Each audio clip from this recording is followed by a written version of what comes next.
Hi everyone, so today's drill is called the extension drill, and it's gonna kind of feed off on what we've been working on the past couple of days with throwing our frisbee and slappers, making sure we're throwing our bat in order to make sure we're staying loose and snapping through that ball. So with this extension drill, you're gonna be working off the tee. Make sure you have a tee, balls, a net to hit into, and yourself and your bat.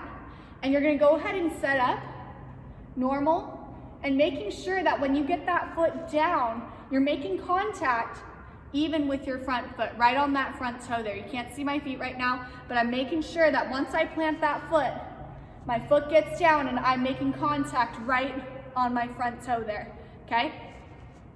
So then when you go ahead and swing, you wanna make sure that once you get that foot down, this knob and your front elbow are driving through the inside half of this ball. You wanna create, people have called it a house, some people call it a diamond, some call it a cube. You want to get to a point where your bat is lagging behind you and your knob is driving through that inside half of the ball. That way you're able to snap through extension, maintaining that palm up, palm down.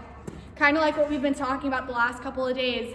If you're doing this right, you should have no desire to continue your swing going through your follow through.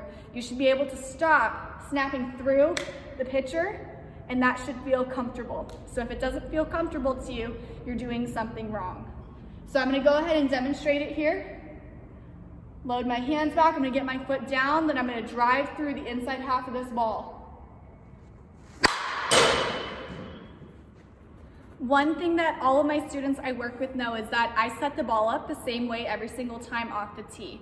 When I put it on there, there's this skinny part of the seams that you're gonna see, these two parts. I call it the inside seam and the outside seam. So when I set it up on the tee, those two seams are then facing me. And the reason why I set it up to have those two seams showing is that way it gives you a visual that you want to hit through the inside seam. You want your knob, your hands, everything about you to snap through that inside seam in order for you to have this visual of staying inside the ball. And the reason why we don't want to hit the outside seam is that way if you're hitting the outside seam, then you're coming out, you're casting your hands out, and we don't want that. We want to make sure we're staying in, driving through that inside seam in order to stay inside and drive it up the middle there. So I'm going to go ahead and give you guys a different angle so you can see it from behind, and that way you can also see I have the inside seam and the outside seam. I'm going to make sure that I drive through this inside seam, keeping my front elbow and my hands and my knob driving forward. That way I'm able to stay inside this ball, snapping through extension, maintaining that palm up, palm down all the way through the pitcher here.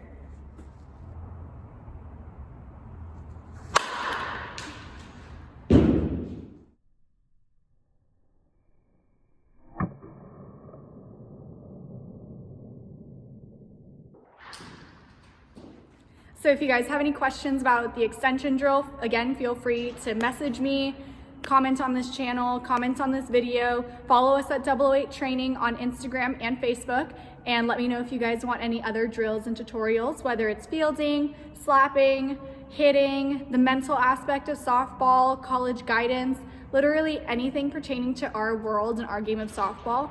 Please let me know, and happy practicing.